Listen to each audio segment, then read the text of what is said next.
Samsara, traduit de l'italien par Claire Papageorgiadis. D'abord 20, puis 30, puis 50 personnages dans l'univers tragicomique de Samsara, scrutés par le troisième œil du personnage principal, qui voit tout, qui prédit tout.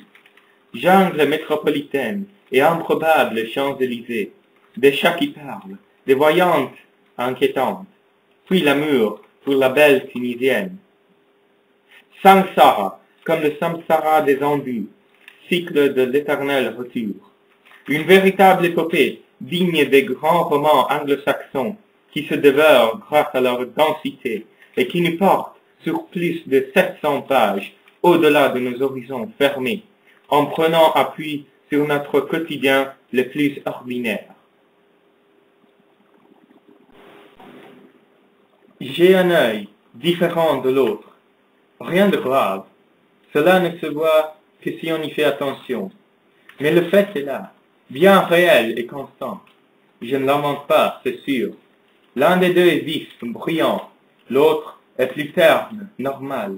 Le blanc aussi est plus terne, normal. Ce que cela signifie, je n'en sais rien. J'ai bien, moi, quelques idées sur la question, mais je ne dispose d'aucun élément de comparaison. Avec l'un, je vois les choses normales, disons quotidiennes. Avec l'autre, je vois le reste, et ce n'est pas drôle. Les choses ne vont pas toujours comme elles devraient. Elles se compliquent déjà, sans que l'on n'y fasse rien. Figurez-vous alors si quelqu'un se met à les émêler. Et émêler, voilà qui m'arrive pas mal. Je voudrais vous y voir, vous, avec un œil différent de l'autre.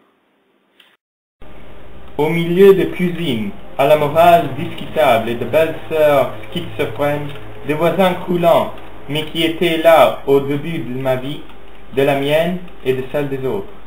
Patience, dira-t-on, mais je le répète, je voudrais bien voir quelqu'un d'autre à ma place. Le fait est que les choses s'embrouillent. Je me regarde dans le miroir et je me dis, tu dois être trompé d'œil. Les choses ne sont pas comme ça, ce n'est pas simple. Prenons une de mes cousines, la fille de la sœur de ma mère, une cousine germaine donc. La voilà qui arrive avec son géant blond de mari dans mon immeuble, un de ces bâtiments où des escaliers extérieurs relient les balcons communs, sans rideau aux fenêtres. Je pouvais pratiquement le voir au lit, rien d'anormal, des immigrés comme nous, dans le même immeuble, avec des valises en carton fermées par une ficelle, si lourd qu'elle brisait presque le poignet du jeune marié.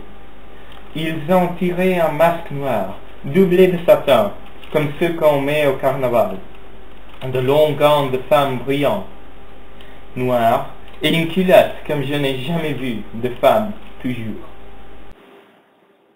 Le mari remet le tout dans la valise, à la hâte. Nous, dans la mansarde, on habitait juste aux étages au-dessus et en face, avec les toilettes à l'extérieur, où le froid, disait Yotti la concierge, gèle ce que vous laisserez dans la cuvette. Le couple a eu de la chance. L'homme se débrouillait bien au travail. On les a perdus de vue, pour un petit temps seulement. Les enfants, demande leur tante. Attends, voyons, laisse-nous au moins nous amuser un peu. De mon bon œil, je revois la petite culotte noire.